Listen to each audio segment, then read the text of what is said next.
नमस्कार प्यारे साथियों, स्वागत है आप सभी का एक बार फिर से आपके अपने इस यूट्यूब चैनल पर। दोस्तों, आज की इस क्लास में हम एक बार फिर से लेकर के आए हैं आप सभी के लिए उत्तर प्रदेश पुलिस भर्ती 2024 के लिए रीजनिंग का साथियों एक बेहतरीन दमदार सा सेशन। दोस्तों, आज की इस क्लास में हम रीजनिंग का एक नया प्रैक्टिस सेट नंबर को 34 को डिस्कस करेंगे।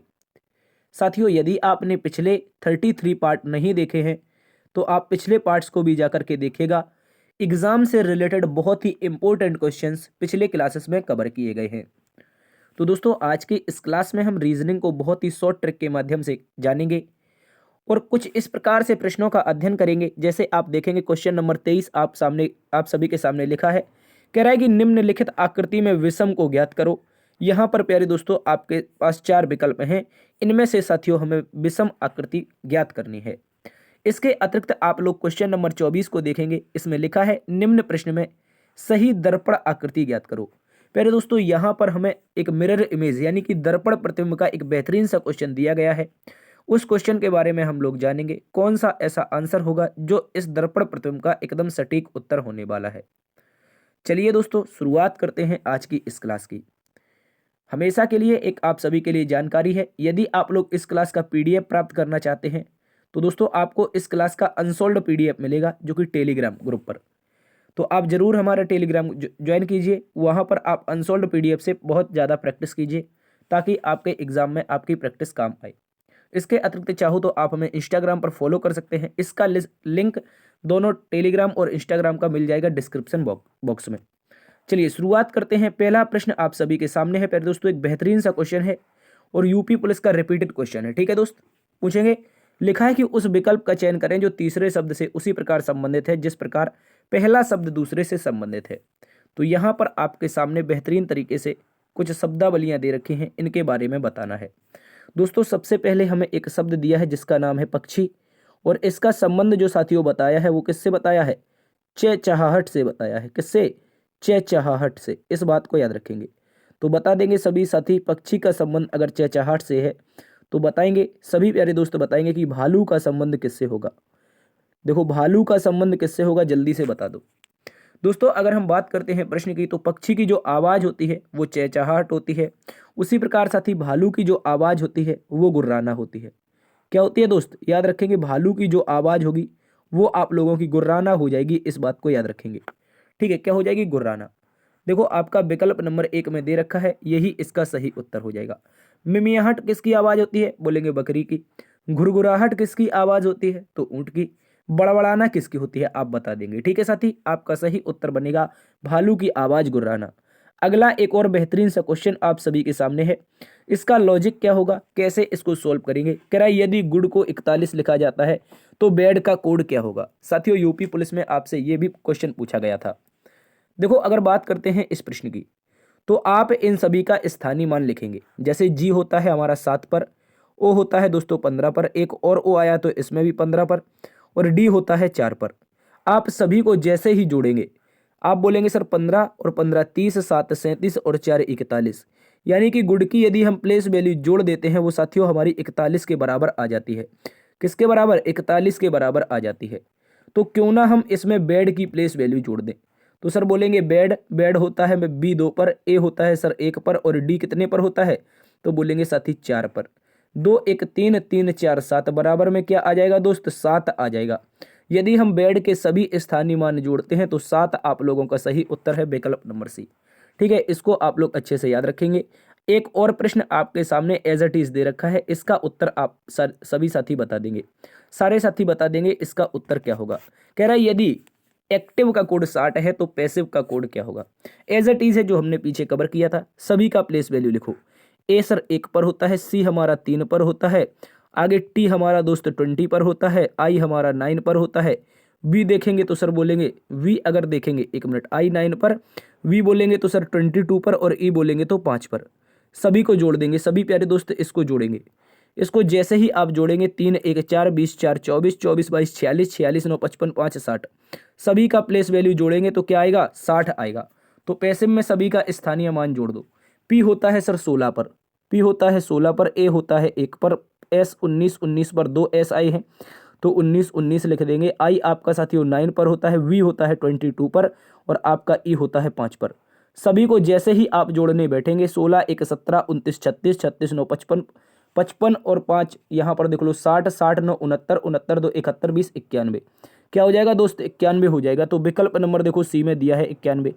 क्या बोलेंगे दोस्त? 91 आप सभी का सही उत्तर है। एक बार फिर से जोड़ लो, कहीं गलती तो नहीं किए हम।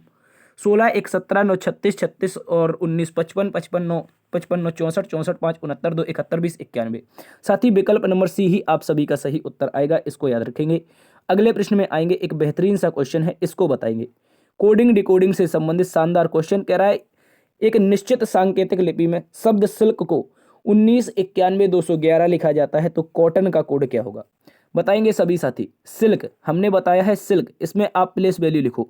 जब भी कोडिंग डिकोडिंग आए सभी का प्लेस वैल्यू लिखने का प्रयास करो, क्वेश्चन आसानी से सॉल्व हो जाता है। देखो एस को बोलेंगे सर कितने पर? एस 19 पर। आई कितने पर? सर 9 पर। एल कितने पर? 12 पर। के कितने पर? 11 पर। क्या यही लिखा हुआ दिखाई दे रहा है? बोलो क्या यही लिखा है? 19 19 के बाद 9 9 के बाद 12 12 के बाद 11। हाँ बिल्कुल वही लिखा है दोस्त, वही लिखा है। तो प्लेस वैल्यू किसका लिख देना है? कॉटन का। सी बोलेंगे सर कितने पर? 3 पर होना चाहिए। ओ कितने पर होना चाहिए? 15 पर होना चाहिए। टी 2 आई है तो 220 लिख दो। क्या लिख देंगे? 220 लिख देंगे। ओ फिर से आया है तो 15 लिख देंगे। एन आया है तो 14। प्यारे दोस्त 31 से शुरुआत और 14 से अंत होना चाहिए। तो विकल्प नंबर 1 को काट दो, विकल्प नंबर बी को काट दो।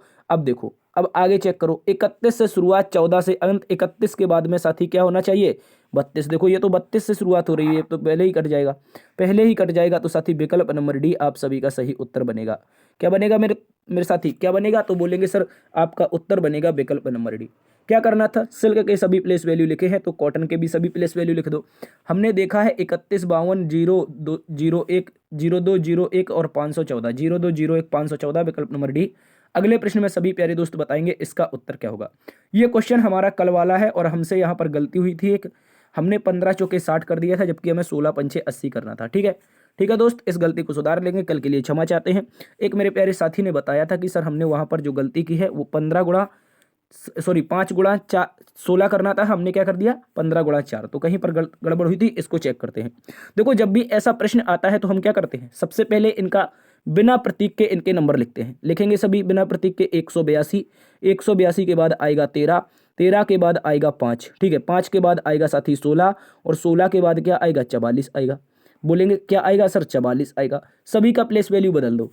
माइनस का जो अर्थ दिया है, माइनस कहाँ है? माइनस आप देखेंगे लास्ट में। माइनस का अर्थ है प्यारे दोस्त डिवाइड, तो इसमें भाग को रख दो। किसको रख देंगे? भाग को।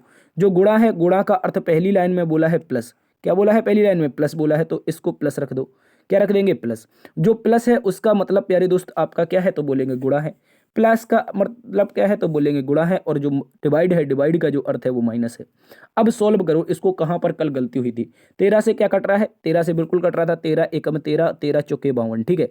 प्लस में क्या हो रहा था? 5 हो रहा था, गुणा में हो रहा था 16 और माइनस में हो रहा था 44। क्या हो रहा था? 44, ठीक है दोस्त। अब देखो बोर्ड मास का प्रयोग करेंगे तो हम क्या कर देंगे? यहाँ पर 15 चौके 60, माफी चाहेंगे, कल देखो कल जैसा फिर होने लगा। 15 चौके 60 नहीं, 16 पंचे 80 होगा सर। क्या होगा? देखो यहाँ पर 14, 14 प्लस में 80, 16 पंचे 80 माइनस में 44, ठीक है। 80 तो यहाँ पर क्या हो जाएगा सर? यहाँ पर हो जाएगा 94 और 94 में से जाएगा 44, तो यही गलती हो गई थी सर, 50 उत्तर। और हमारा कल क्या आ रहा था? आप बोलेंगे सर 30 आ रहा था, 30 आ रहा था, तो हमने ऑप्शन काटे थे। लेकिन कल के लिए क्षमा चाहते हैं प्यारे साथी, आपका विकल्प नंबर 1 सही उत्तर बनेगा। क्या बनेगा दोस्तों? विकल्प नंबर 1 सही उत्तर है, इसको याद रखेंगे।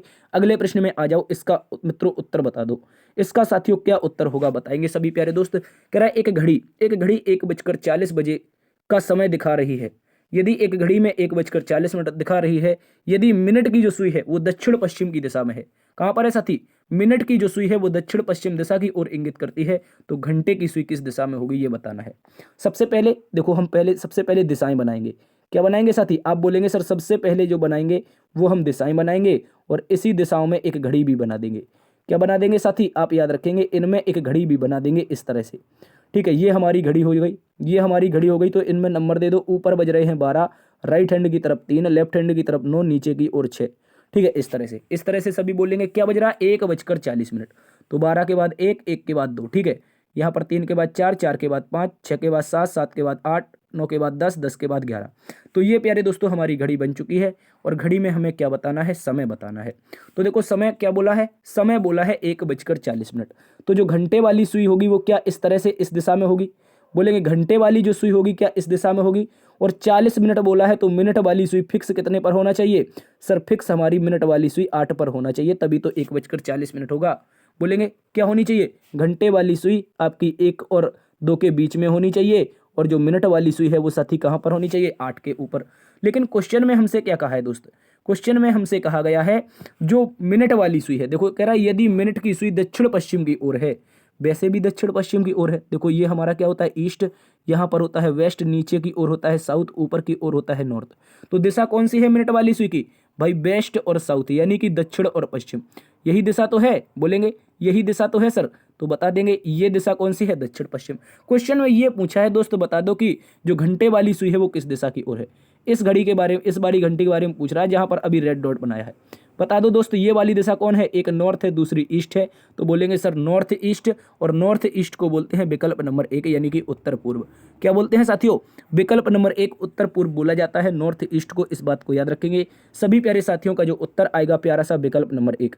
अगले प्रश्न में आ जाएंगे, एक और बेहतरीन सा क्वेश्चन है आप सभी के सामने, इसको बता दो, इसको बता दो। कह रहा है अमल और सुबीर एक दूसरे के सामने खड़े होकर बातें कर रहे थे, उनकी छाया सुबीर के सामने थी। प्यारे दोस्तों क्या कह रहा है, अमल और सुबीर एक शाम को बैठे कहीं बातें कर रहे थे, लेकिन कह रहा उनकी जो छाया थी दोनों की वो किसके सामने थी, दोस्त बोला है सुबीर के सामने थी। बताओ अमल का मुख किस दिशा में है, बोल देंगे अमल का मुख। तो सबसे पहले सर ये याद होना चाहिए कि सूर्य कहाँ पर था, जो हमारा सन था, जो हमारा सन था, बोलेंगे सर वो कहाँ पर था, पश्चिम दिशा में था। अगर सन पश्चिम दिशा में था तो बोलो इसकी छाया कहाँ पर बनेगी, बोलेंगे सभी साथी बोलेंगे कि सर जो छाया होगी सन पश्चिम में है तो छाया होगी पूर्व में। कहाँ पर हो जाएगी, छाया हो जाएगी पूर्व में। देखो कहा यदि उनकी छाया सुबीर के सामने बन रही थी, अगर मैं बना देता हूँ सुबीर का मुख पूर्व में, सुबीर का मुख पूर्व में बना देता हूँ S4 सुबीर, ठीक है, ये हो गया हमारा सुबीर, ठीक है, सुबीर के सामने बन रही है ना छाया, तो बोलेंगे सभी साथी हाँ बिल्कुल बन रही है। इसके बाद कहा है सुबीर की छाया उसके सामने बन रही थी, तो कह रहा है अमल का मुख किस दिशा में है। देखो जब बातें करेंगे प्यारे दोस्तों एक दूसरे की ओर मुख करके करेंगे, क्या बोलेंगे कि सर एक दूसरे की ओर मुख करके बातें करेंगे, तो जो अमल होगा यहां पर लिख दो, यहां पर इसको अमल, अमल ही तो लिखा है, हाँ बिल्कुल अमल लिखा है। तो अमल का मुख किस दिशा में है, बता दो ये कौन सी दिशा होती है साथी। सभी प्यारे दोस्तों का उत्तर आना चाहिए कि सर विकल्प नंबर बी, विकल्प नंबर बी पश्चिम दिशा की ओर मुख करके खड़ा है अमल, इस बात को याद रखेंगे। अगर सुबीर पूछ लेता है तो उत्तर बनेगा आपका पूर्व, अगर अमल पूछा है तो उत्तर बनेगा क्या, पश्चिम। अगले प्रश्न में आ जाओ, कथन और निष्कर्ष, सिलोजिज्म का एक बेहतरीन सा क्वेश्चन, इसका उत्तर क्या होगा सभी प्यारे दोस्त बताएंगे। कह रहे हैं दोस्तों कुछ कौवे कबूतर हैं, कुछ कौवे, तो यहां पर मैं लिख दूंगा कुछ कौवे, सबसे पहले लिखूंगा कौवा, क्या लिखूंगा यहां पर लिखूंगा कौवा। तो कुछ कौवे क्या है प्यारे दोस्तों, कबूतर हैं। तो कौवे का कुछ पार्ट, मान लीजिए इतना इतना सा ये जो पार्ट है ये कौवे के क्या है साथी, ये हमारा हो जाएगा कबूतर, क्या हो जाएगा, इसको बना दो कबूतर, ठीक है। आगे क्या बोला है, आगे बोला है साथी सभी कबूतर क्या है, मोर हैं। सभी कबूतर, जितने भी कबूतर हैं वो सारे के सारे कबूतर किसके अंतर्गत आ रहे हैं, तो सभी प्यारे दोस्तों बोलेंगे सर मोर के अंतर्गत। अब निष्कर्ष को पढ़ते हैं, निष्कर्ष में कहा है कुछ कौवे मोर हैं, बताओ क्या कुछ कौवे मोर हैं, तो आप बोलेंगे जी बिल्कुल, वो कैसे, वो कैसे होंगे सर, तो बोलेंगे क्योंकि मोर आपका पूरा का पूरा कौवे सॉरी कबूतर के ऊपर से जा रहा है और कबूतर कौवा का संबंध है तो मोर कौवा का भी संबंध हो जाएगा। तो क्या बोलेंगे कुछ कौवे क्या हो जाएंगे साथी, मोर हो जाएंगे। आगे कह रहा है कोई मोर कबूतर नहीं है, बताओ क्या कोई मोर कबूतर नहीं है, आप बोलेंगे सर मोर कबूतर, देखो अभी मोर का इतना बड़ा पार्ट है, मोर का इतना बड़ा पार्ट है और इसके अंतर्गत ये कबूतर आ रहा है, मतलब एक बड़े सर्कल के अंतर्गत छोटा सा पार्ट आ तो रहा है, लेकिन वो कह रहा है कोई मोर कबूतर नहीं है। पॉजिटिव कथन में नेगेटिव निष्कर्ष दे दिया भैया, जब नेगेटिव निष्कर्ष दे दिया तो गलत हो गया, क्या बोलेंगे गलत हो गया। तो इस स्थिति में आपको बताना है केवल एक अनुसरण करता है, only one conclusion are right, यानी कि केवल और केवल एक निष्कर्ष अनुसरण करता है। अगले प्रश्न में आ जाओ, इसका उत्तर बता देंगे। कथन और धारणा से संबंधित एक बेहतरीन सा क्वेश्चन है, सभी प्यारे दोस्त इसका उत्तर बताएंगे क्या होगा। सभी प्यारे दोस्तों का इसका उत्तर आना चाहिए, इसको चाहो तो आप लोग थोड़ा जूम कर लो, लेकिन धारणा नहीं दिखेगी फिर यार, धारणा नहीं दिखेगी। कथन पढ़ो, कथन में कहा है ऊर्जा के गैर नवीकरणीय स्रोतों को अगली पीढ़ी के लिए बचाएं। एक कथन में किसी ने कहा कि ऊर्जा के जो गैर नवीकरणीय स्रोत हैं उनको साथी किसके लिए बचाएं, अगली पीढ़ी के लिए बचाएं। अब एक व्यक्ति कोई खड़ा है, वहां पे धारणा लगा रहा है। धारणा पहली है कि अगली पीढ़ी के पास ऊर्जा का कोई नवीकरणीय स्रोत नहीं होगा। बता दो, जल्दी से बता देंगे। अगली पीढ़ी के पास ऊर्जा का कोई नवीकरणीय स्रोत नहीं होगा। देखो साथियों, यदि आप अभी ऊर्जा के गैर नवीकरणीय स्रोत नहीं बचाएंगे तो अगली पीढ़ी के लिए गैर नवीकरणीय स्रोत नहीं होंगे। लेकिन दोस्त यहाँ पर कह रहा है नवीकरणीय, क्या कह रहा है, नवीकरणीय स्रोत कह रहा है, लेकिन हमसे पूछा है गैर नवीकरणीय, तो देखो ये गलत कह दिया, तो धारणा नंबर 1 क्या है, गलत है। अब दूसरी पढ़ो, कह रहा है यदि ऊर्जा के गैर नवीकरणीय स्रोत समाप्त हो जाते हैं तो अगली पीढ़ी उन्हें उपयोग करने में सक्षम नहीं होगी और विकल्पों के बारे में सोचना होगा। यानी कि कह रहा है दोस्त, अगर गैर नवीकरणीय जो ऊर्जा के स्रोत हैं, अगर उनको हम समाप्त कर देते हैं तो अगली पीढ़ी उनको प्रयोग करने में क्या होगी, सक्षम नहीं होगी। यानी कि जैसे अभी आपका कोयला है, कोयला एक गैर नवीकरणीय का मतलब होता है नए ऊर्जा के स्रोत। जैसे आपने सुना होगा सौर ऊर्जा के बारे में, ये नवीकरणीय होते हैं। लेकिन बात किसकी चल रही है, गैर नवीकरणीय की। तो हम वही बताना चाह रहे हैं, यदि आप अभी जो सीमित संसाधन है गैर नवीकरणीय वाले, अगर आप अभी खत्म कर देंगे तो अगली पीढ़ी के पास नहीं बचेगा और उसे दूसरे विकल्पों के बारे में सोचना होगा। तो आप कहेंगे बिल्कुल, धारणा नंबर 2 क्या है साथी, सही है। इस बात को याद रखेंगे। तो इस स्थिति में आपको बताना है ओनली सेकंड धारणा अनुसरण करती है, यानी कि केवल और केवल दूसरी धारणा क्या है, अंतर्निहित है। इस बात को याद रखेंगे। अगले प्रश्न में आ जाओ, इसका उत्तर बता दो। एक बेहतरीन सा क्वेश्चन आप सभी के सामने है। प्रश्न में हमसे कहा निम्नलिखित समीकरण का सबसे उचित हल ज्ञात करें। बताओ यहाँ पर बराबर में क्या प्राप्त होगा, इस बॉक्स में क्या भरेंगे। देखो अगर प्यारे दोस्तों इस प्रश्न को देखेंगे आप लोग, सबसे पहले आपको बोर्ड मास का प्रयोग करना है। बोर्ड मास इस तरह से लिखा जाता है BODMAS, ठीक है। बोर्ड मास में होता क्या है, ब्रैकेट होता है, ऑफ होता है, डिवाइड होता है, मल्टीप्लाई, ऐड और सब्ट्रैक्ट, इस तरह से होता है। इसी तरह से होता है। बता दो दोस्त, बता दो क्या होगा इस डब्बे में, क्या आएगा, जल्दी से बताएंगे सभी प्यारे दोस्त। तो देखो सबसे पहले ब्रैकेट आता है, तो सबसे पहले इस ब्रैकेट को सॉल्व करेंगे। एक मिनट, किसको सॉल्व करेंगे, तो आप बोलेंगे सर ब्रैकेट को सॉल्व करेंगे। तो इसको कैसे सॉल्व करेंगे, बोलो, जल्दी से बताएंगे सभी प्यारे दोस्त, ठीक है, जल्दी से बताइए। देखो अगर इसको हम देखते हैं एक बार अच्छे से देखेंगे तो यहाँ पर देखो 105, एक मिनट, 105 के बाद क्या लगाएंगे, बटे में लगाएंगे दोस्त 15, 105 के बटे में 15, ठीक है। यहाँ पर ब्रैकेट तो है नहीं, इसमें लगा दो 105 के बटे में 15 गुणा में, यहाँ पर देखो, यहाँ पर देखेंगे तो क्या बचेगा, 38 और माइनस में 8 बटे में क्या हो जाएगा, 38 माइनस 8 बटे में 5। दोस्त इस तरह से बन रहा है, बोलो, इस तरह से बन रहा है। और डिवाइड पीछे 3 है, क्या डिवाइड पीछे 3 है, ऐसा ही है, आप बोलेंगे बिल्कुल है सर।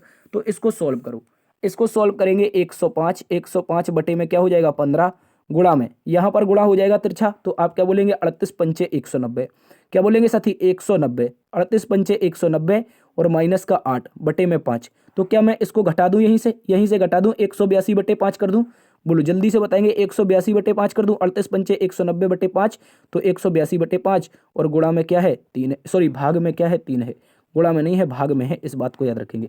अब देखो आगे चेक करेंगे, ये भाग में क्या है 3 है, 105 यहाँ पर लिखो 105 के बाद बटे में 15 गुणा में क्या हो जाएगा साथी 182 बटे में क्या हो जाएगा 5 हो जाएगा। अब यहाँ पर देखो इसको भाग का है, गुणा में कर लो 1/3, इस तरह से।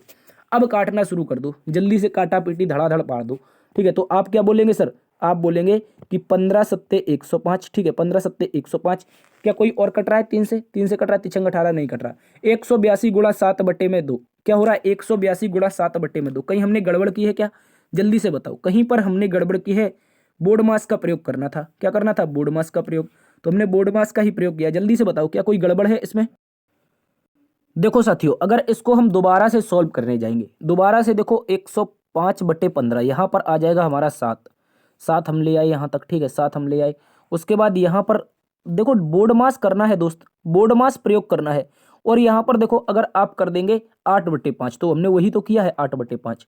इसके बाद क्या है 8/5 38 माइनस 8 बचे 5, सही है। डिवाइड बाहर है 3 है, रहने दो। 38 पंचे 190 में से 8 जाएगा 182 बटे 5 फिर से हो जाएगा।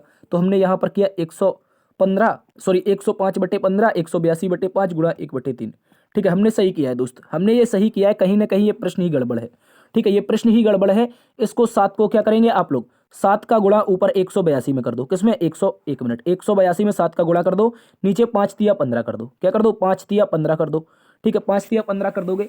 तो इस तरह के बाद अब 7 का गुणा 182 में करेंगे, कितना आएगा जल्दी से बताओ। 7 दूनी 14 की 2, एक मिनट, 7 दूनी 14 की 4, हासिल आएगी 1, 7 अट्ठे 56, 1 57, 7 अट्ठे 56, 1 57 और 7 एकम 7 5 12, एक मिनट, 7 एकम 7 5 12 बटे में दोस्त आपका 15। देखो साथियों ये उत्तर आएगा आप लोगों का, क्या आएगा, ये उत्तर आना चाहिए बेहतरीन तरीके से 1274 बटे 15, 1274 बटे 15 आपका सही उत्तर है। ये सारे के सारे विकल्प गलत हैं, इस बात को याद रखेंगे। कोई विकल्प आपका सही नहीं है प्यारे दोस्त, कोई भी विकल्प सही नहीं है, इस बात को याद रखेंगे। कभी कभी एग्जामिनर आपसे गलत क्वेश्चन पूछ लेता है गलत ऑप्शन के माध्यम से, ठीक है, फिर वो सही करता है, उसमें सभी के नंबर बढ़ते हैं। तो आपको याद रखना है आपका सही उत्तर केवल आएगा जो वो 1274 बटे 15 आएगा। अगले प्रश्न में आ जाओ, इसका उत्तर सभी प्यारे साथी बता देंगे। इसका उत्तर क्या होगा बेहतरीन तरीके से सभी प्यारे दोस्त बताएंगे। लिखा है निम्नलिखित अनुक्रम में क्वेश्चन मार्क के स्थान पर कौन सी संख्या आएगी। लिखा है D4 X24 E5 H8 T20 L क्या होगा। दोस्त ये तो एक क्रम चल रहा है, ये एक क्रम चल रहा है, गौर से समझना है आप लोगों को। D4 के बाद X24, ठीक है, X24 उसके बाद क्या है E5 है, क्या है दोस्त E5 है, इस बात को याद रखेंगे। H क्या है दोस्त, H आपका 8 है, ये हमने X लिखा है X, ठीक है, इसको गुणा ना समझ लेना। H8 है, H8 के बाद दोस्त T20 है, क्या है T20 है। तो आप जब गौर से देखेंगे D4 पर होता है, X24 पर होता है, E5 पर होता है, H8 पर होता है, T20 पर होता है, तो L की प्लेस वैल्यू बतानी है। L की प्लेस वैल्यू क्या बोलेंगे सर 12, L की प्लेस वैल्यू 12, तो क्वेश्चन मार्क का स्थान क्या ले लेगा 12 ले लेगा, विकल्प नंबर सी, ठीक है। आ जाओ अगले प्रश्न में। अगला प्रश्न बता दो ब्लड रिलेशन का एक बेहतरीन सा क्वेश्चन, इसको बता दो आप लोग। कह रहा है M N की बहन है, R M की भांजी है। दोस्त जो M है वो N की बहन है, देखो यहां पर लिखते हैं जो M है, जो M, एक मिनट नीचे थोड़ा लिखते हैं, जो M है दोस्त वो बहन किसकी है, वो दोस्तों बहन है आपकी किसकी, N की। M जो है N की बहन है। आगे कहा है दोस्त जो R है वो M की भांजी है तथा TR की माँ है, तथा TR की माँ। M दोस्त क्या है हमने बता दिया, M N की बहन है, R M की भांजी है। R M की भांजी कैसे बनेगी बोलो, R M की भांजी कैसे बनेगी, जब इसकी कोई बहन बन जाए, जब इसकी बहन बन जाए, और हमने बहन बना दिया टी को। आप बोलेंगे सर टी को क्यों बनाया, क्योंकि अगली ही लाइन में लिखा है टी आर की माँ है, तो टी क्या है दोस्त आर की माँ है, इस बात को याद रखेंगे। अब देखो आर एम की क्या बन गई, भांजी बन गई। आप बोलेंगे सर ये भांजी नहीं होती है, अगर लड़का होता तो भांजी होती है। दोस्त एक बात याद रखना, अगर आपकी मौसी है तो मौसी के आप क्या लगेंगे, भांजा या भांजी लगेंगे। अगर आपके मामा है तब भी आप उसके भांजा या भांजी लगेंगे रीजनिंग के रिश्ते में। वैसे हम अपने देसी रिश्ता में बहनौता वगैरह कहते हैं, वो आपको बहनौता बहनौते नहीं रोकना है, ठीक है, यहाँ पर रीजनिंग की भाषा समझनी है।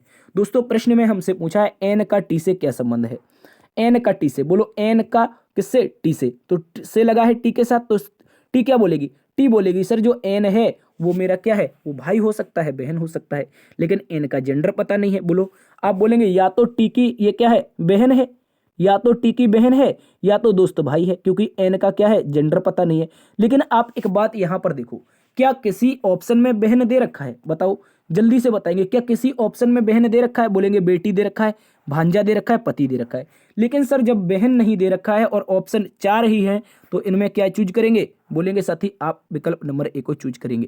किसे चूज करेंगे, बहुत बेहतरीन क्वेश्चन है प्यारे दोस्तों, आज के बहुत ही बेहतरीन क्वेश्चन है, जिससे आपका थोड़ा माइंड खुलेगा, ठीक है। इसको बताएंगे, देखो हमने क्वेश्चन को पढ़ा, एम को एन की बहन बनाया, आर को एम की भांजी बनाया तथा टी को आर की माँ बनाया। तो क्वेश्चन में पूछा है एन का टी से, किससे से किसके साथ लगा है, बोलेंगे टी के साथ।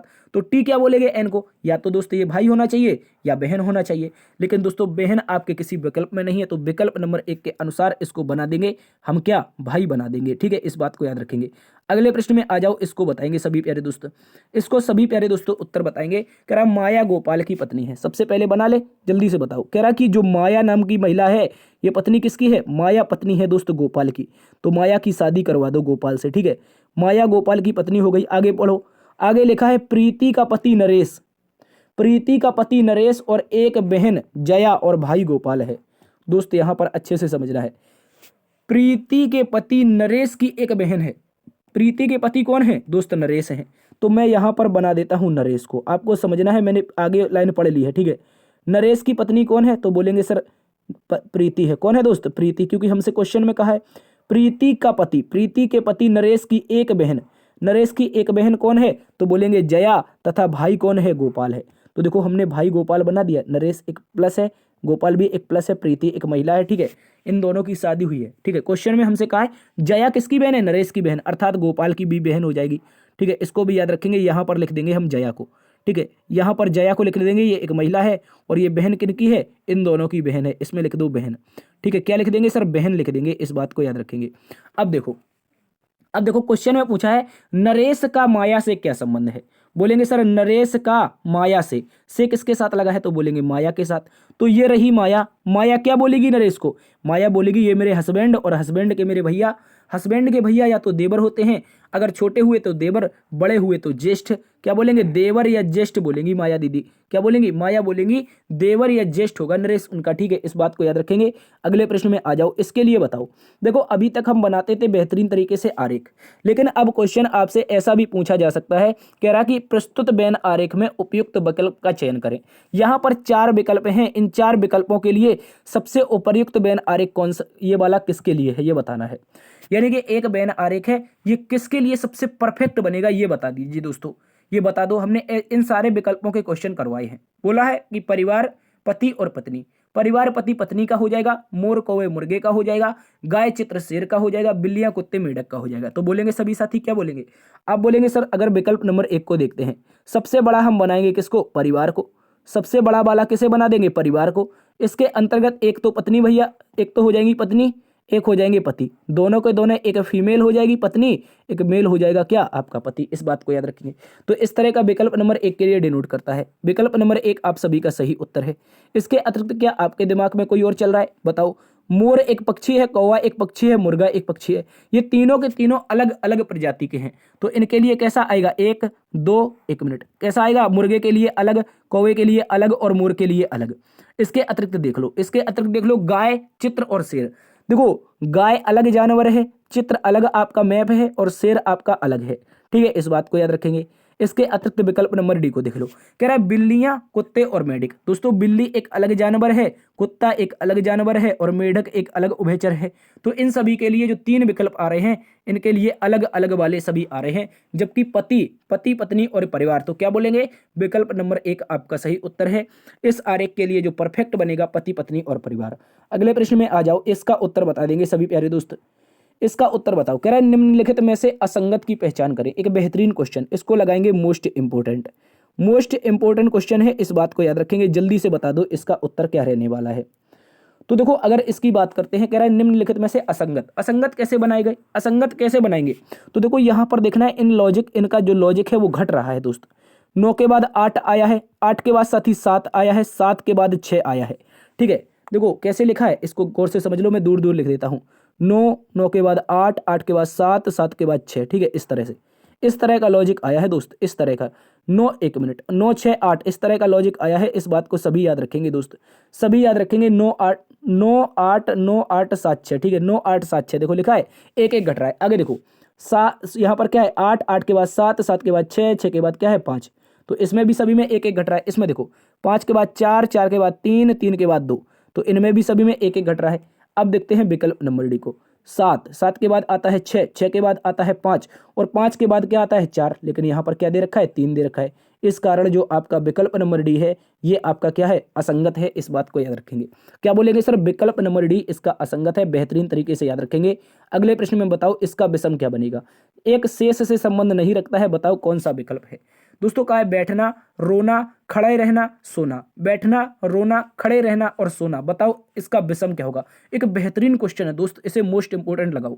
सभी प्यारे दोस्त इसको मोस्ट इंपोर्टेंट लगाओ। इसका उत्तर क्या रहने वाला है, क्या बता सकते हैं इसका आप लोग उत्तर बताइए, जल्दी से बताएंगे। खड़े रहना, सॉरी बैठना, रोना, खड़ा रहना और सोना, जल्दी से बताएंगे।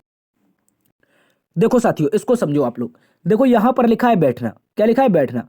ये बैठना जो है ये प्यारे दोस्तों एक चेतना की अवस्था है, यानी कि आप जागते हैं तब बैठते हैं, चेतना की अवस्था है। रोते हैं, ये भी दोस्तों चेतना की अवस्था है। चेतना को समझ पा रहे हो आप, ये चेतना कोई लड़की नहीं है दोस्त, ये चेतना आपकी एक ऐसी अवस्था है जिसमें आप क्या रहते हैं, जिंदा कह सकते हैं, जिंदा रहते हैं, ठीक है। इस तरह से तो खड़े रहना भी एक चेतना की अवस्था है, बोलेंगे खड़े रहना भी एक चेतना की अवस्था है। लेकिन सोते हैं जब आप लोग, जब आप लोग सोते हैं तो इसमें क्या हो जाते हैं, बेहालात हो जाते हैं, बेहोश हो जाते हैं। तो ये क्या है, ये एक प्यारे दोस्त अचेतन की अवस्था है, या कह सकते हैं अचेतना की अवस्था है। तो क्या बोलेंगे सर, विषम क्या होगा, सोना। क्या होगा, विषम सोना। लेकिन बहुत सारे प्यारे दोस्त सोच रहे थे सर सोना तो गोल्ड है, इसी को विषम लगा देते हैं, लेकिन वो आपका तुक्के से सही हो गया। ऐसा उत्तर नहीं है। बैठना, रोना, खड़े होना ये चेतना की अवस्थाएं हैं, जबकि सोना प्यारे दोस्त किसका है, अचेतना की। अगले प्रश्न में बताओ इसका उत्तर क्या होगा। प्रश्न में दोस्तों कहा है, उस चित्र में से प्रतिबिंब की पहचान करें जो दर्पण में दिए गए चित्र ए बी के सामने रखा जाता है। जल्दी से बताएंगे सभी प्यारे दोस्त, इस ए बी दर्पण के सामने का ये प्रतिबिंब क्या बनेगा। ये एक आपके सामने दर्पण दे रखा है, बता दो साथियों जल्दी से। देखो इसमें सबसे पहले क्या करेंगे, आप लोग बनाएंगे, तब तक हम आपको इसको बना के दिखाते हैं, ठीक है। सबसे पहले एक ऐसा बॉक्स बनेगा, बोलेंगे सभी साथी, आप कहेंगे बिल्कुल सर बनेगा।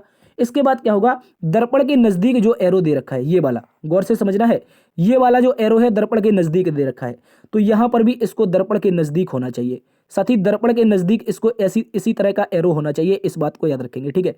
इस बात को आप लोग अच्छे से याद रखेंगे, ये जो दर्पण के नजदीक होगा एरो। इसके बाद बीच में होगा डॉट, बीच में होगा डॉट साथी, और इसके बाद कहां पर चला जाएगा, इसके बाद आप लोगों का चला जाएगा ऊपर की तरफ, ठीक है। इस तरह से चला जाएगा, और बीच में एक खाली आकृति दिखाई देगी। कैसी खाली, देखो गौर से अगर आप समझ रहे हैं इसको अगर गौर से समझ रहे हैं तो गौर से विजुअल देखो, इसको थोड़ी क्वालिटी बढ़ा के देखो। ये बीच में खाली ऊपर का सर्कल दे रखा है, कैसा खाली। लेकिन देखो यहां पर दर्पण के नजदीक आकृति तो बन ही नहीं रही है।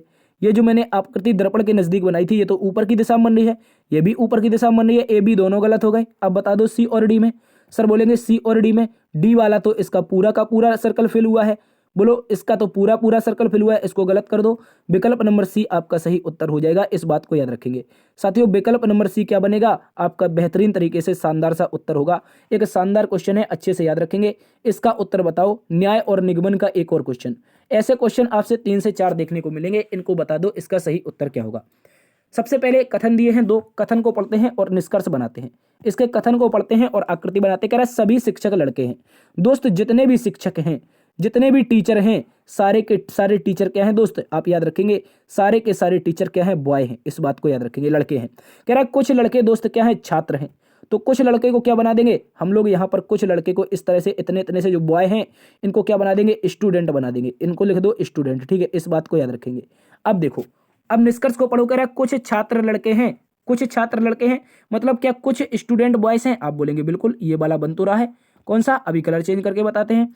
ये बॉय के लिए ये रहा और स्टूडेंट के लिए ये रहा, तो इन दोनों के बीच का ये बन तो रहा है। आप कहेंगे बिल्कुल सर, निष्कर्ष नंबर 1 सही है। अब आगे का है, कुछ शिक्षक छात्र हैं, मतलब टीचर और स्टूडेंट का संबंध बन रहा है। बताओ, आप बताएंगे बन रहा है क्या, आप बोलेंगे नहीं बन रहा है। हो सकता है बने सर, हो सकता है ना बने, हमें तो एग्जैक्टली पता ही नहीं चल रहा। पता नहीं चल रहा तो गलत कर दो, क्या करेंगे, गलत कर देंगे। और फिर से कह देंगे केवल एक निष्कर्ष से सहमत हैं, ओनली वन कंक्लूजन से हम लोग क्या है, सहमत हैं। इसको याद रखेंगे, विकल्प नंबर ए सही उत्तर है। अगले प्रश्न में आ जाओ। अगले प्रश्न को बता दो, एक कोडिंग का बेहतरीन सा क्वेश्चन आप सभी के सामने है। क्वेश्चन में कहा यदि मैंगो को OGNAM लिखा जाता है तो एप्पल का कोड क्या होगा। बता देंगे सभी साथी, इसका उत्तर बताओ। तब तक मैं इसको लिखता हूं MANGO, क्या लिखता हूं, MANGO। इसको लिखा क्या गया है, तो बोलेंगे OG क्या बोलेंगे, OG बोलेंगे सर, उसके बाद बोलेंगे OGNAM, इस बात को याद रखेंगे। अब यहां पर चेक कर लो, यहां पर आप लोग चेक कर लो, किसका बताना है, APPLE। बचपन में पढ़ते थे एप्पल मनी क्या होता है, जल्दी से बता देंगे। आप बोलेंगे सर सेव होता है, ठीक है, बचपन वाली बातें क्यों याद दिला रहे हो, ठीक है। तो यहाँ पर देखो साथी, यहाँ पर आप देखेंगे तो इसको उल्टा लिख दिया, पूरा का पूरा उल्टा लिख दिया दोस्त, पूरा का पूरा उल्टा। एम से शुरुआत थी, एम से अंत से पूरे पीछे लिख दिया। तो इसको हम यहाँ से इस तरह से पीछे से लेके आए तो बोलेंगे सर ए के बाद क्या हो जाएगा, PPP के बाद हो जाएगा L और उसके बाद E। बोलेंगे क्या बोलेंगे, ELPPA पे कहाँ पर लिखा है, ELPPA, तो देखो ये लिखा है ELPPA विकल्प नंबर डी में। ये तो सीधा सीधा गलत लिखा है, ये भी गलत लिखा है, एप्पल ही लिख दिया इसने। यहाँ पर ELPAP लिखा है, लेकिन हमें क्या बताना है, ELPPA। देखो लास्ट का फिर ये वाला, फिर ये वाला, फिर ये वाला, ये भी आपने क्रॉस कर दिया, ठीक है, इस बात को याद रखेंगे। अगले प्रश्न में चलें सभी प्यारे दोस्त, आ जाओ, इसका उत्तर बता दो। इसका उत्तर बता दो, एक शानदार सा क्वेश्चन है। क्वेश्चन में कहा, कमला से बात करते हुए राजेश ने कहा, मेरी माँ आपके पिता की इकलौती बेटी है। जो मेरी माँ है दोस्त, वो आपके पिता की इकलौती बेटी है। किसके ओर इशारा करते, कमला से बात करते हुए राजेश ने कहा। राजेश ने किससे कमला से बात किया है, तो कमला को हम यहाँ पर रखते हैं। बोलो, कमला से बात की है। सबसे पहले इस बात को याद रखेंगे, राजेश ने बात की और राजेश ने कहा मेरी जो माँ है, यानी कि जो राजेश की दोस्त माँ है, यहाँ पर राजेश को रख दूं, मैं यहाँ पर राजेश को रख दूं, जल्दी से बता दो। जो दोस्तों राजेश की माँ है वो कमला के पिता की इकलौती बेटी है। दोस्त क्या है? कमला के पिता। तो कमला के पिता बना दें, बोलो कमला के पिता कहाँ पर आएंगे? ऊपर आएंगे। कमला के पिता की इकलौती बेटी कौन बनेगी? इकलौती बेटी कमला बन जाएगी। और वो कौन है दोस्त? वो तो राजेश की माँ है, वही तो हमसे कहा है। तो क्वेश्चन में पूछा कमला का राजेश से क्या संबंध है, इस बात को याद रखेंगे। से किसके साथ लगा है? बोलेंगे सर से लगा है राजेश के साथ। तो राजेश क्या बोलेगा? राजेश बोलेगा मम्मी मेरी माँ है कमला। कौन है दोस्त? माँ कमला है, इस बात को याद रखेंगे। एक बार फिर से पढ़ो यदि समझ में नहीं आया। कह रहा है राजेश ने कमला से बात करते हुए कहा मेरी माँ जो है, यानी कि जो राजेश की माँ है वो आपके पिता की इकलौती बेटी है। यानी कि कमला के पिता की इकलौती बेटी कौन है? राजेश की माँ है। तो बोलो कमला राजेश से कैसे संबंधित है? माँ के रूप में है, इस बात को याद रखेंगे। चलिए दोस्तों चलते हैं आज के अगले प्रश्न की तरफ। इसका बता दो सही उत्तर क्या होगा। बेहतरीन सा क्वेश्चन एक और आप सभी के सामने है, इसका बताएंगे सभी प्यारे दोस्त। क्वेश्चन में कहा है उस विकल्प का चयन करें जो तीसरे पद से उसी तरह संबंधित है जिस प्रकार दूसरा पद पहले से संबंधित है। दोस्तों पूछा है अगर 82 का संबंध हम 64 से बना रहे हैं तो 92 का संबंध किससे होगा? बताओ 92 का संबंध किससे होगा? देखो यहां पर देखो, सबसे पहले लिखा है 82, इसको अलग से लिख देते हैं। संबंध किससे बताया है सर? 64 से बताया है। बताना किसका है? तो बोलेंगे सर 92 का बताना है। किससे बताना है? क्वेश्चन मार्क से। बताओ इस डब्बे में क्या फिल कर दे क्वेश्चन मार्क के स्थान पर? बता देंगे सभी। अगर इनका अंतर देख लें, पहले इनका दोस्त अंतर देख लेते हैं। अंतर देखने जाएंगे, अंतर देखने जाएंगे तो देखो यहाँ पर कितने का बचेगा? 12 में से 4 जाएगा, 8 बचेगा और 1 18 का है। यहाँ पर 18 घटा देंगे, बोलो 18 घटा देंगे तो यहाँ पर क्या बचना चाहिए? 18 जाएगा, यहाँ पर 18 घटाएंगे तो क्या बचेगा दोस्त? जल्दी से बोलो 74 बच रहा है क्या? 74 18 92 होता है, लेकिन विकल्प में नहीं है यार, विकल्प नहीं है, कुछ तो गड़बड़ है दया। जल्दी से बताओ इसमें क्या भरेंगे साथी, क्या भरेंगे इसमें? ऐसा क्या भर दें ताकि हमारा उत्तर क्या हो जाए? सही हो जाए। देखो ये 8 की पावर 2 कर दें क्या? बोलो 8 की पावर क्या कर दें? 2 कर दें। हाँ आ गया, उत्तर आ गया भाई। 8 की पावर 2 करने से 64 आता है, 9 की पावर 2 करने से 81 आ जाएगा। क्या आ जाएगा दोस्त? 9 की पावर 2 करने से 81 आ जाएगा, इस बात को याद रखेंगे। और विकल्प नंबर सी क्या है? सॉरी विकल्प नंबर ए क्या है? आप सभी का सही उत्तर है। विकल्प नंबर ए इसका सही उत्तर हो जाएगा। देखो 82 में क्या दे रखा है? 8 के साथ में जो 2 लगा है उसको 8 की पावर बना दो, 9 के साथ में जो 2 लगा है उसको 9 की पावर बना दो। जो सही उत्तर आएगा विकल्प नंबर 1। ठीक है, अगले प्रश्न में आ जाओ। अगले प्रश्न में बताओ कोडिंग ब्लड रिलेशन का एक बेहतरीन सा क्वेश्चन, और इस बार ये यूपी पुलिस में पूछा जाएगा दोस्त, जरूर पूछा जाएगा। अभी तक तो नहीं पूछा है लेकिन अब जरूर पूछा जाएगा क्योंकि पेपर बहुत दिनों बाद हो रहा है। क्वेश्चन में कहा ए @ बी का अर्थ है ए बी का पोता है, ए #बी का अर्थ है ए बी की पत्नी है, ए*बी का अर्थ है ए बी का पिता है। तो बताओ इसका उत्तर क्या होगा? ये एक व्यंजक है, इसको पहले सॉल्व करेंगे और ये बताना है निम्नलिखित में से कौन सा विकल्प सही नहीं है। सॉरी कौन सा विकल्प क्या पूछा है? यदि जेड का केवल एक पुत्र है तो कौन सा विकल्प सही है? चलो इसको बनाते हैं। स्टार को देखो, स्टार ये लिखा है, स्टार का मतलब है आगे वाला जो है वो पीछे वाले का पिता है। दोस्त आगे वाला कौन है? एक मिनट, आगे वाला कौन है? तो बोलेंगे एक्स है। पिता किसका है साथी? पिता है आपका पीछे वाले वाई का, इस बात को याद रखेंगे। जो एक्स है दोस्तों वो वाई का पिता है। @ का मतलब बोलो, @ का मतलब बोलेंगे आगे वाला जो है वो पीछे वाले का पोता है दोस्त। जो आगे वाला है, आगे वाला वाई किसका पोता है? बोलेंगे सर किसका पोता है? तो क्वेश्चन में कहा है दोस्तों जेड का, मतलब पीछे वाले का। आगे वाला पीछे वाले का पोता है तो जेड का पोता बन जाएगा। जेड को यहां पर रख दें, बोलो जल्दी से बोलो। जेड का पुत्र हो जाएगा एक्स, एक्स का पुत्र हो जाएगा वाई, तभी तो जेड का पोता बनेगा। बिल्कुल सही है। हैशटैग का मतलब दिया है आगे वाली पीछे वाले की पत्नी है, तो जेड यार प्लस नहीं होगा, ये तो पत्नी आ जाएगी। क्या आ जाएगी दोस्त? पत्नी आ जाएगी। इसको कलर चेंज करके बना देते हैं, ठीक है। जेड हो जाएगी पत्नी और दोस्त किसकी होगी? तो बोलेंगे डब्लू की। इस तरह से देखो डब्लू पति हो जाएगा। निष्कर्ष, सॉरी क्वेश्चन में क्या पूछा है? क्वेश्चन में पूछा है यदि जेड का केवल एक पुत्र हो, तो एक्स तो एक ही पुत्र है। अब देखो क्वेश्चन में क्या कहा है? क्वेश्चन में कहा है डब्लू एक्स की माँ है। क्या बोलेंगे? डब्लू एक्स की माँ है? बिल्कुल नहीं है, पिताजी है। डब्लू एक्स के क्या है? पिताजी है, इसको काट दो। डब्लू एक्स का पिता है, बिल्कुल दूसरी बात सही आ गई। डब्लू एक्स का क्या है? पिता है। तीसरी देखो एक्स डब्लू की माँ है, एक्स डब्लू की माँ है, एक्स डब्लू की माँ थोड़ी ना है, ये भी गलत है। आगे क्या है? एक्स जो है वो डब्लू का पिता है, एक्स डब्लू का पिता भी नहीं है, ये भी गलत है। अब देखो अगर अभी भी समझ में नहीं आया है तो क्वेश्चन में हमसे कहा था जो एक्स है x*y, ए जो आगे वाला है वो पीछे वाले का क्या है? पिता है। तो आगे वाला जो एक्स है वो पिता किसका है? पीछे वाले वाई का, ठीक है। अब इसको देखो y*a का मतलब है, सॉरी स्टार नहीं है यार, @ है, y@z। देखो @ का मतलब पहली लाइन में लिखा था ए बी का पोता है, मतलब जो आगे वाला है, आगे वाला कौन है यहाँ पर? आगे वाला जेड के आगे वाई है, तो वाई पोता किसका है दोस्तों, वाई पोता है किसका, तो बोलेंगे सर जेड का। एक मिनट, एक्स का कुछ बनेगा ये, या तो माता या तो पिता, तो जेड का पोता कौन बन जाएगा, वाई बन जाएगा। ठीक है, बोलेंगे बिल्कुल सही है। आगे देखो, आगे क्या देखना है, आगे ये देखना है हैशटैग, और हैशटैग का जो मतलब बताया है आगे वाली पीछे वाली की पत्नी है। तो जो जेड है ये पत्नी किसकी है दोस्त, पत्नी है आपकी डब्लू की। जब जेड पत्नी है तो पति कौन हो जाएगा, डब्लू। अब निष्कर्ष फिर से पढ़ लो, डब्लू एक्स की माँ है, डब्लू एक्स की माँ है, बिल्कुल नहीं है। डब्लू एक्स का पिता है, बिल्कुल सही है। एक्स डब्लू की माँ है, बिल्कुल नहीं है। एक्स डब्लू का पिता है, बिल्कुल नहीं है। आपका सही उत्तर केवल और केवल विकल्प नंबर बी बनेगा। इस बात को याद रखेंगे, मैंने 2 बार समझा दिया है। अब भी समझ में नहीं आया है तो फिर से पीछे जाइए, अब जरूर इसको देखिए। अगले प्रश्न में आ जाओ, इसका उत्तर बता दो। क्वेश्चन नंबर 23 कह रहा है नीचे दिए गई आकृति में सही दर्पण छवि क्या होगी। जल्दी से बताएंगे सभी प्यारे दोस्त, इसका सही दर्पण प्रतिबिंब क्या होगा। देखो ये दर्पण प्रतिबिंब हम इसको बनाने की कोशिश कर रहे हैं, और आपको एक बात याद रखनी है, यदि इस तरफ लेफ्ट है, यदि इस तरफ लेफ्ट है तो दर्पण प्रतिबिंब में उस तरफ क्या बन जाता है, राइट। और जो वस्तु दर्पण के नजदीक रहती है वो हमेशा ही नजदीक रहती है, इस बात को सभी याद रखेंगे। बस इतनी सी बात सीख गए तो लाइव जिंगा लाला, और क्वेश्चन आपका आधा सॉल्व। ठीक है, इस बात को याद रखेंगे। 4 इसमें ढूंढुना लगाओ सबसे पहले। ठीक है, ये जो ढूंढुना लगे हैं ये ढूंढुना, ठीक है, इसको क्या बोलते हैं, गोला बोलते हैं। ठीक है, ये जो 4 गोला है कॉर्नर में, सभी कोनों में 4 गोला रखने का प्रयास करते हैं हम लोग। उसके बाद इसको हम क्रॉस में सॉल्व करेंगे। ठीक है, उसको हम इसके बाद सॉल्व करेंगे क्रॉस में। तो देखो पहली लाइन इस तरह से बनाएंगे। एक मिनट, क्या हो रहा है, पहली लाइन हम लोग कैसे बनाएंगे, पहली लाइन हम लोग क्या बनाएंगे, तो बोलेंगे सर इस तरह से बनाएंगे, इस तरह से। इस तरह का हमारा पहला संबंध होना चाहिए, किसका, इस तरह का। बोलेंगे सभी साथी जल्दी से बता दो, इसी तरह का तो संबंध होगा। आप कहेंगे बिल्कुल होगा सर, एक ये संबंध बन जाएगा। इसके बाद कौन सा बनेगा, इसके बाद जो बनेगा वो यहाँ से यहाँ का ऐसा बनेगा। ठीक है, एक मिनट, यहाँ का ऐसा बनेगा, ऐसा बनना चाहिए। ठीक है यार, बनाने का प्रयास कर रहे हैं। ठीक है, यहाँ पर देखिए इस तरह से ऐसा बनेगा। ठीक है, ये बना दिया हमने। अब लेकिन एक बात याद रखनी है, ये दर्पण के नजदीक है ना, ये देखो दर्पण के नजदीक है, यहाँ पर दर्पण के नजदीक है, कटा हुआ है, तो इसको भी काट दो। दर्पण के नजदीक बिठा के इसको काट दो। और इससे दूरी वाला भी कटा है तो दूरी वाला भी काट दो। बस इसी तरह का उत्तर बता देना है। देखो दर्पण के नजदीक कटा हुआ है, बिल्कुल सही हो सकता है। ये भी कटा है, ये भी सही हो सकता है। ये भी कटा है, ये भी सही हो सकता है। लेकिन डी वाला सही नहीं होगा। ठीक है, डी वाला सही नहीं होगा, इस बात को याद रखेंगे।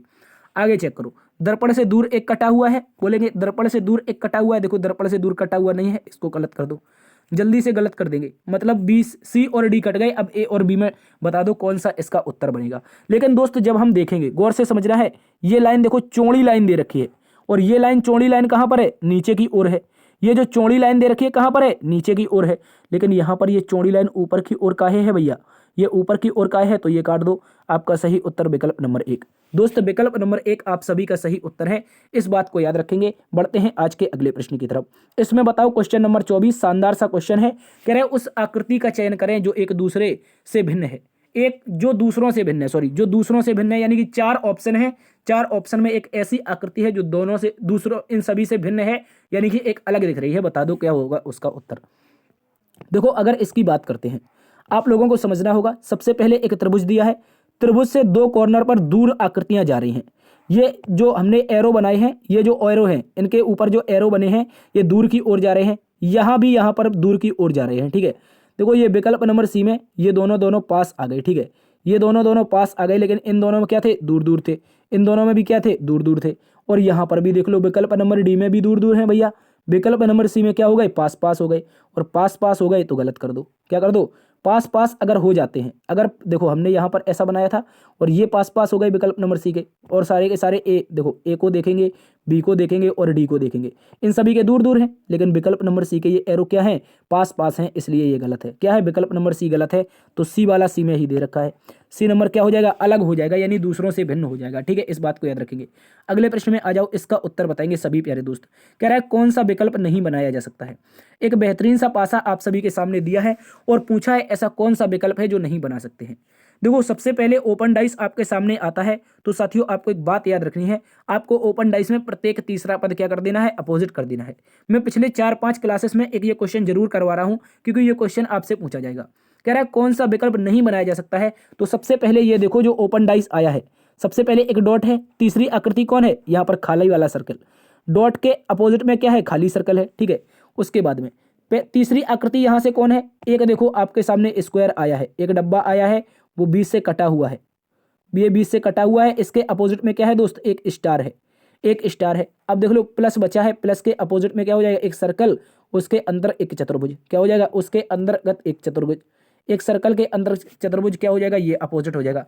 तो दोस्तों जहां पर भी आपके अपोजिट दिखाई दे रहे हैं एक साथ, वो नहीं बन सकता है।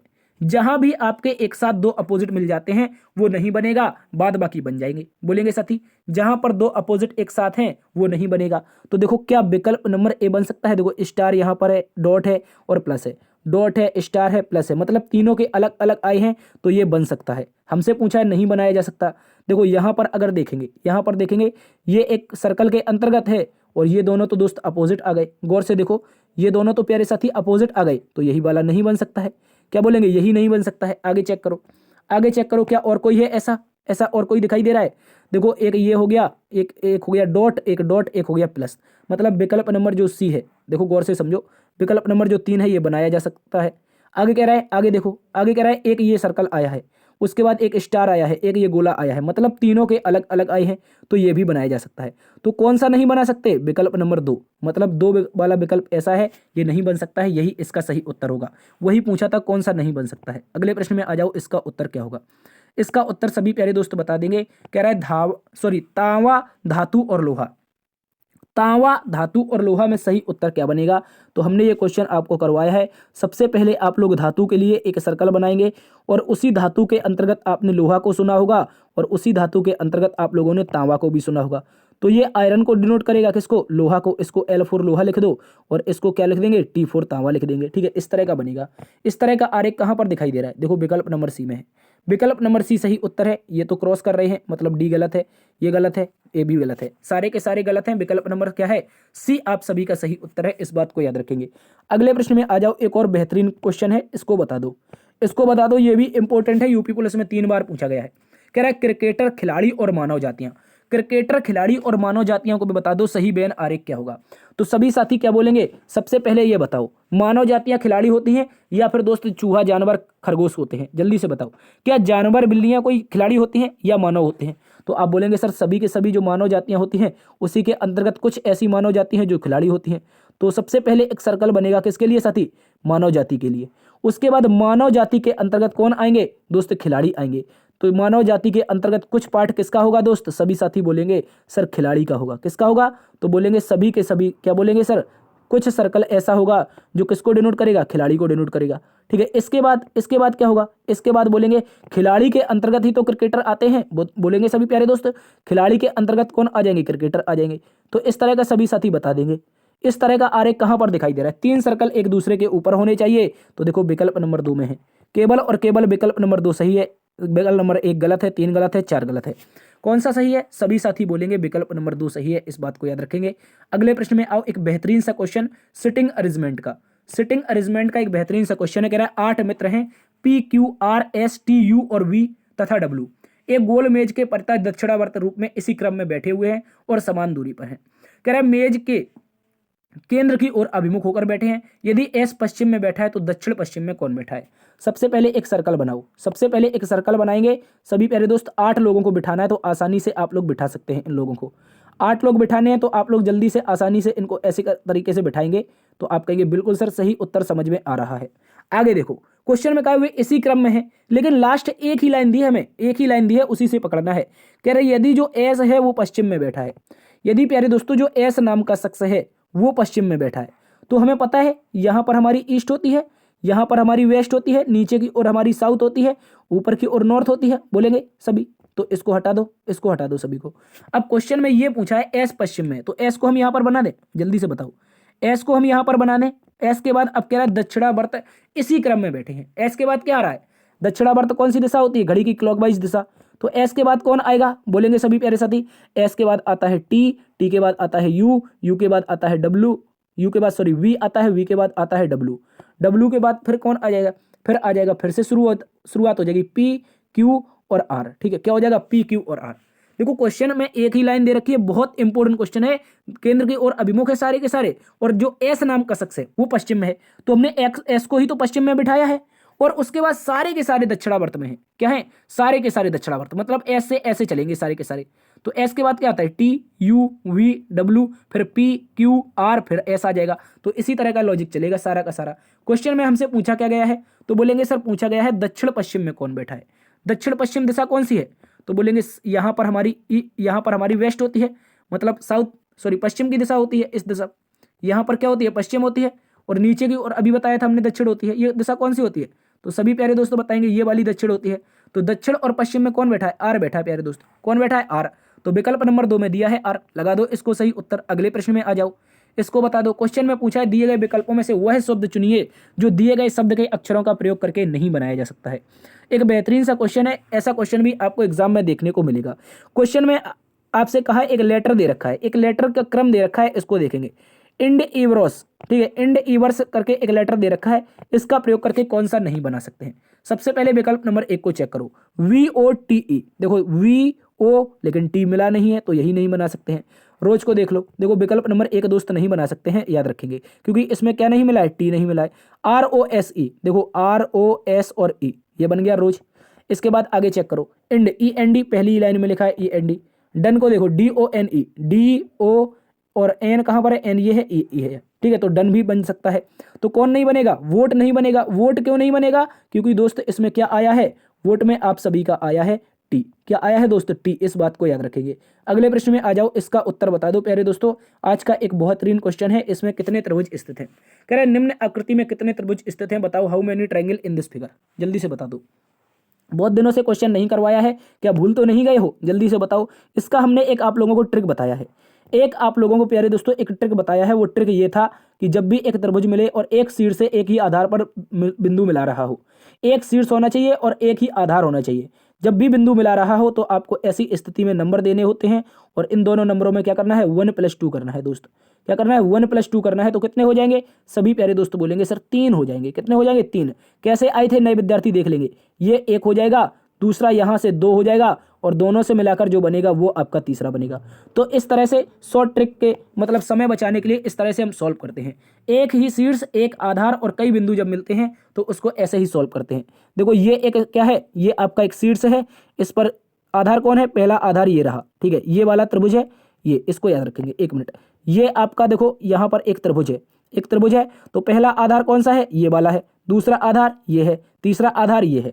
सभी में आधार के अनुसार नंबर दे दो दोस्त। आधार के अनुसार सभी प्यारे दोस्त देंगे तो 1 और 2, यहाँ पर भी दे देंगे 1 और 2, यहाँ पर भी दे देंगे 1 और 2। तो दोस्तों यहाँ पर कितने आएंगे? 3 आएंगे। यहाँ पर कितने आएंगे? 3 आएंगे। यहाँ पर कितने आएंगे? 3 आएंगे। उसी प्रकार सेम यहाँ पर देख लो। यहाँ पर देख लो, ये भी एक शीर्ष ही है और इसका आधार ये वाला मान लेंगे। कौन सा? ये वाला आधार है। एक आधार ये है इसका, एक आधार ये है। तो इसमें भी नंबर 1 और 2 बोलेंगे। 1 और 2 सभी प्यारे दोस्त, 1 और 2। तो 3 यहाँ से भी, कितने? 3 यहाँ से भी, 3 यहाँ से भी, और 3 यहाँ से भी। तो बोलेंगे 3 त्रिका 9 सर ये हो गए, और 3 त्रिका 9 ये हो गए। तो टोटल त्रिभुजों की संख्या कितनी आएगी सर? 18 आएगी। बता दो यहाँ तक किसी को कोई दिक्कत है? जल्दी से बता देंगे। क्या किसी को कोई दिक्कत है? यहाँ पर त्रिभुजों की संख्या कितनी है सर? बहुत ही बेहतरीन क्वेश्चन है, एग्जाम में जरूर पूछा जाएगा आप लोगों से। बताएंगे कितनी संख्या है त्रिभुजों की? तो बोलेंगे सर 18 है। बेहतरीन है, अच्छे से याद रखेंगे। प्यारे दोस्तों आज की क्लास यहीं पर समाप्त होती है। आशा करते हैं आज की क्लास आपको समझ में आई होगी। यदि समझ में आई है तो सेशन को एक बार से आप लोग लाइक कर देंगे, सेशन को ज़्यादा से ज़्यादा दोस्तों में शेयर करेंगे, और अभी तक आपने इस चैनल को सब्सक्राइब नहीं किया है तो इसको जरूर सब्सक्राइब कर लेना। कोई पैसा चार्ज नहीं है। देखते रहिए आपका अपना परिवार लर्न विद DS सर। मिलते हैं एक नई क्लास में नई ऊर्जा के साथ। और दोस्तों कभी कभी हमसे भी गलतियां हो जाती हैं तो क्षमा हमें जरूर कीजिएगा, ठीक है। हमने आज अपनी पिछली गलती सुधारी, क्योंकि हम वहां पर 15 चौके 60 कर रहे थे। यहाँ पर क्या था? यहाँ पर आपका क्या था? तो बोलेंगे सर यहाँ पर था हमारा 16 पंचे 80, ठीक है सर। माफी चाहेंगे आप सभी से। मिलते हैं एक नई क्लास में, तब तक के लिए ख्याल रखना। जय हिंद, जय भारत।